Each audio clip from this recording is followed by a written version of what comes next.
आणि आमच्या ग्रामपंचायतमध्ये मोठ्या प्रमाणावर भ्रष्टाचार झालेला आहे. कुठला विकास नाही का काहीच नाही, फक्त कागदावर. नाही गटर नाही का काहीच नाही, पाणीसुद्धा नाही, काहीच नाही. आणि या लोकांना आम्ही निवडून देण्याकरता मंदिरामध्ये पूर्ण जनतेला मंदिरामध्ये नेतो, शपथी देतो, भंडारा लावतो, चावल हातामध्ये देतो.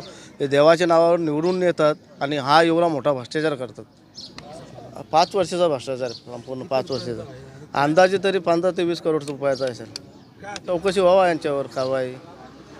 हां, 4-4 वेळेला बिला काढलेले आहेत. अहो स्मशानभूमीचा रस्ता बघाल तुम्ही, तर जाण्याला रस्ता नाही. पूर्ण गटाराचं पाणी, त्याच्यावर सांडपाण्याचं पाणी. आंदोलन सर्व जनतेचं आंदोलन आहे. पण जरी आंदोलन असलं त्या आंदोलनाला एक चेहरा लागतो.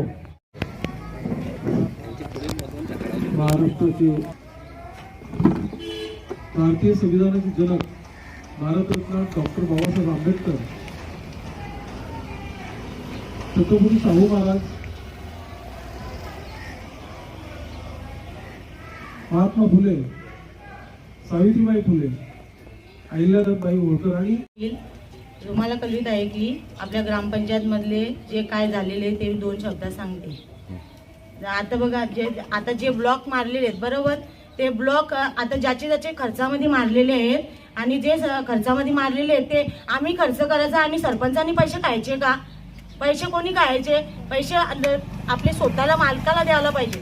आणि सरपंच पैसे खातात. प्रत्येकाच्या ब्लॉकचा माप 2-2 वेळा 3-3 वेळा नेलेला आहे. माझे स्वतःच्या पण अंगण्याचा माप ते नेलेला आहे.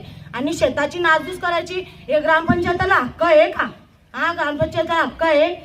कोठी टाकल्यात, माझ्या शेताची आखी नासधूस करायला लावली. ती कोठी उद्याच्या उद्या काढली पाहिजे. कोठ्या टाकलेल्या आहेत त्या. आणि महिलांची समस्या आहे अशी की नळाला पाणी आलं पाहिजे. पाईप टाकलेत, सगळं गाव सगळं खोदून ठेवलेलं आहे आणि पाईप फक्त आलेले आहेत, पाण्याचा पत्ता नाही.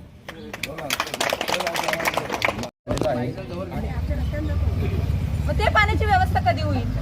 कमी घरात राहायचंच नाही. अधिकार कार्यकर्ता महासंघाचे सन्माननीय शांतारामजी पाटील साहेब, ठाणे जिल्हा सरचिटणीस, त्याच्यानंतर या देशासाठी, या देशातल्या लोकांसाठी जे महान कार्य असं केलेलं सर्वांना अभिवादन करतो. आपण काय केलं पाहिजे आणि काय करतो त्यासाठी आपण इतर विषय सुद्धा असलेले लोक जागा करण्याकरता तसं नाही.